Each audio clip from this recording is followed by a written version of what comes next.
Joining me to talk about the plan are Bruce Resnick of the San Diego Housing Federation and Matt Adams of the Building Industry Association. Bruce, before we get into this new plan, what is the affordable housing situation in the city of San Diego? It's pretty dire.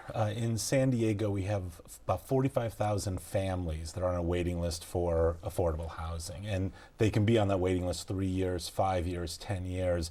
And these are really everyday, working families. These are single moms that are, holding down a job. These are our veterans. These are our seniors. So it really is a crisis situation. I think that's one thing that virtually everybody in the city and in the region agrees with, that we do have a housing crisis in San Diego. Matt, this new plan will double the current fee, which is about 27 cents to a little over $1 per square foot, beginning January 1st. Last year, the council voted on a five-fold increase. The business community didn't like it. The council repealed it. Why do you think this is a good plan? Well, one, because it's not such a drastic increase in the fee, and it was a five-fold increase on the low end. It could have been as much as 900% increase depending upon the product type, and that is just something that the business community cannot absorb, especially after coming out of what is commonly referred to as the Great Recession. It's something you don't want to do when you're trying to expand and maintain and attract new businesses to San Diego. How does the business community gauge whether it can absorb such an increase? Well, everything is based on economics, and it doesn't really take an economic scholar to understand that a 900% increase in a fee, which could run into hundreds of thousands, if not millions of dollars, depending upon the business, that's something that you just can't really absorb.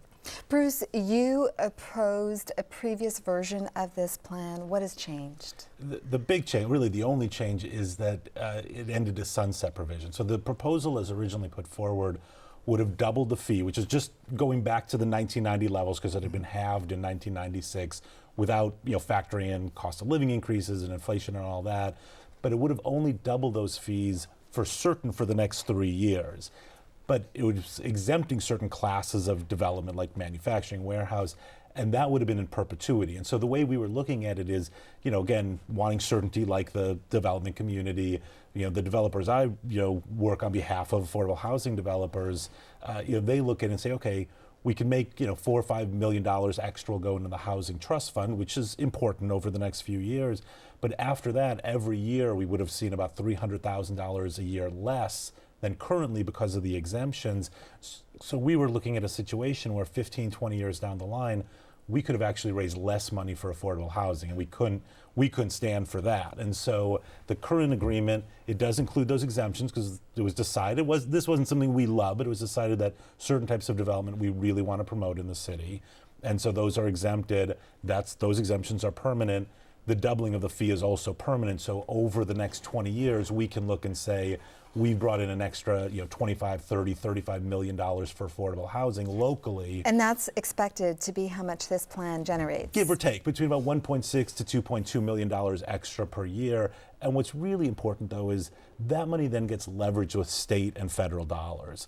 That's a really important factor to recognize. And how many homes does that translate into? It's not a lot. I mean, for considering the need of 45,000, it really is only maybe 20 homes, 30 homes a year with this extra funding.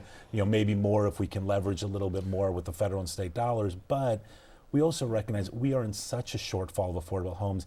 There's not going to be a silver bullet. It is going to be some bigger pots, some smaller pots, but it's really going to be everybody kind of playing a role in addressing this crisis. So, Matt, the business community does say that it does a lot to create more affordable housing. What specifically does it do? Well, in terms of money generated, this fee has really been a distraction to a more serious and substantive conversation about the issue of affordable housing. Residential and non-residential development pays anywhere from $15,000 to $20,000 per new home to the Housing Trust Fund as part of its obligation under the city's rules. And it's never going to be enough to generate the money that we need to address the problem. If we're going to have a serious conversation on affordable housing, then we have to have an equally serious conversation on a solution.